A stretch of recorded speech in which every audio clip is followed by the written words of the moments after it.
Assalamualaikum dan selamat sejahtera. Saya, Nur Sumayah binti Cik Mano, bernama matrik D2018-1082549 akan membentangkan analisis tema dan rima dalam wacana.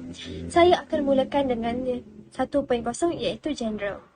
Genre yang kami pilih ialah teks khutbah, manakala makrosuto ialah teks khutbah mengenai isu perpaduan dalam masyarakat, penekanan supaya masyarakat mempunyai sikap tolong-menolong dan saling hormat menghormati. Manakala mikrosuto ialah merujuk kepada masyarakat Malaysia yang ada di Malaysia. Saya Muhammad Hafizuddin bin Husin, pemegang nombor matrik D2018-1082551. Jenis tema yang pertama ialah setiap umat Islam dan remanya ialah wajib memupuk akhlak yang mulia dalam institusi keluarga dengan menjadikan Rasulullah SAW sebagai model ikutan. Dan jenis temanya ialah tema namaan iaitu kata nama am. Tema yang kedua ialah asas pembentukan keluarga bahagia dan remanya ialah terbina dari ilmu, saling hormat menghormati dan toleransi serta pendidikan awal kepada anak-anak. Dan jenis tema ini ialah tema namaan iaitu kata nama am.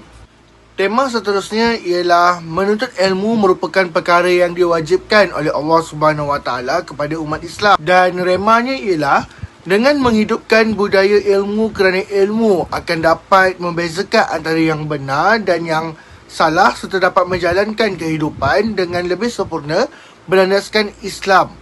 Dan jenis tema ialah tema sendi nama majmuk iaitu kata sendi nama.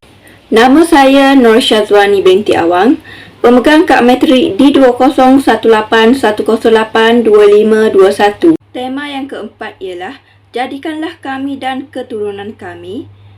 Remanya ialah orang-orang yang istiqomah mendirikan solat secara berjemaah serta tekun mengimarahkan masjid. Jenis temanya ialah tema kata sendi nama majmuk.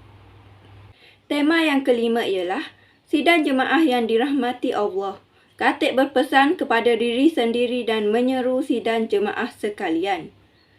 Remanya ialah marilah sama-sama kita meningkatkan ketakwaan kepada Allah Subhanahu Wa Taala dengan bersungguh-sungguh melaksanakan segala perintahnya dan menjauhi segala larangannya. Jenis temanya ialah tema namaan iaitu kata nama am. Tema akhir sekali ialah sidang jemaah yang dirahmati Allah sekalian. Remanya ialah bagi memperkukuhkan institusi keluarga, ada 5 perkara yang boleh dijadikan panduan untuk membina keluarga sejahtera. Jenis tema ialah tema namaan iaitu kata nama khas. Saya Sharifah Nur Syafiqah binti Abdullah, pemilik nombor matrik D2018182518. Seterusnya, kita beralih pula pada bahagian implikasi.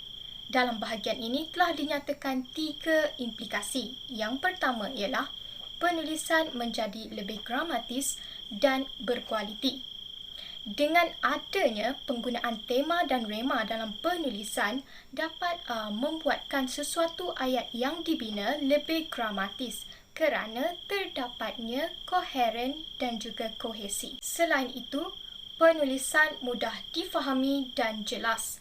Setiap penulisan yang terdapat tema dan rema membolehkan sesuatu ayat itu mudah difahami oleh pembaca kerana tema merupakan titik tolak mesej atau maklumat yang telah pun diketahui oleh pembaca, manakala rema pula ialah maklumat baru yang belum diketahui oleh pembaca.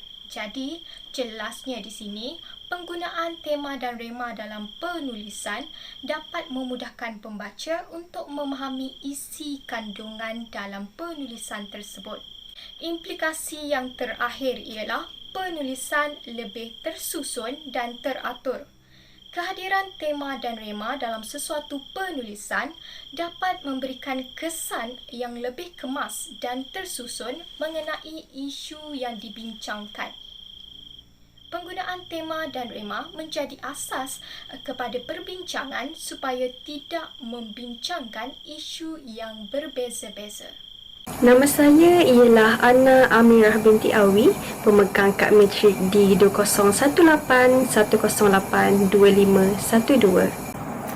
Kesimpulannya, Teks khutbah yang dikaji ialah mengenai isu perpaduan dalam masyarakat Malaysia. Berdasarkan teks khutbah tersebut, terdapat dua jenis tema, iaitu tema namaan dan tema sendi nama majmuk. Secara keseluruhannya, hanya terdapat dua interpretasi sosial, iaitu menyatakan pesanan dan memohon doa kepada Allah. Implikasi kehadiran tema dan rema pula ialah penulisan lebih gramatis dan berkualiti, penulisan mudah difahami dan jelas, serta penulisan lebih tersusun dan teratur. Sepanjang menyiapkan tugasan ini, pengkaji hanya menggunakan dua rujukan, iaitu teks khutbah untuk dianalisis dan buku analisis wacana sebagai rujukan utama.